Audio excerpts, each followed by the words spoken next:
too meticulous about your data cleaning and quality assurance. Because remember, when you make a mistake in one of these things, you will absolutely hear about it from the people whose numbers you got all wrong, and they will be very, very unhappy. I used to say when I was in the world of print journalism that each and every story was an opportunity for at least 3 corrections. You had the noun, the verb, and probably the object. Well, every database is a chance for millions of corrections, and you really do not want to have to run a correction that says we had 185,000 items that we published yesterday that were wrong, because that is somewhat embarrassing. A second observation, I must say, watching this, and I say this with no sort of pang of anger or disappointment, but I will say there is no hell like data hell. And data projects, from my observation, are roughly like the sort of watch pots of modern journalism. They are going to go as fast as they are going to go, and not 1 minute faster. And that will definitely be slower than your optimistic projections. So my message to you on that is get used to it. You are in the big muddy, and the only way out is forward.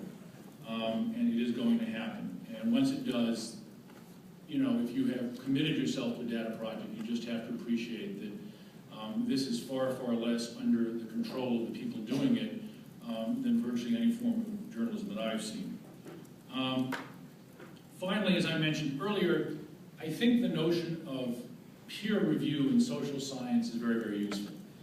If you are really going to do cutting-edge social science work, and I think that is the aspiration of all of us in this field, we're going to do things that really come to conclusions that are on the sort of first cutting edge of thinking about a problem, like methamphetamines, then this peer review is essential. Jennifer LaFleur, who is our chief data person, has been doing this longer than almost anybody in the field, just routinely does this. When she did her work for us on pardons, where we looked at all the presidential pardons, and we looked at the likelihood that a person of color would get a presidential pardon, and found that white people were 4 times more likely than people of color to get presidential pardons, all other things being equal. And by all other things, we certainly sat and tried to think of everything that we could do a regression analysis.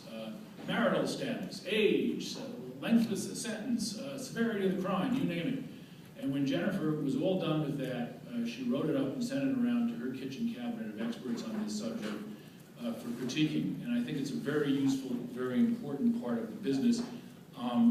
For those of us who are sort of in the old school journalism, it's second nature. It's like breathing to confront the people you're writing about with your findings. I think that if you're doing data journalism, that confrontation is no less essential, and you want to do it both with experts and with the people that you are writing about. Sort of to conclude, I must say I see a very, very bright future for this. As I said, I mean, the future really, I think, of rock and roll is upon us. We do, however, have sort of one troubling thing that I'm still not sure how to deal with, which is that as we develop this new field and we have these people who are so multi-talented, what do we call them? So, I've been sort of sitting trying to think about this. In the television field, they had this thing called producer, reporter, editor, which some people started calling predator. It didn't seem very good to me.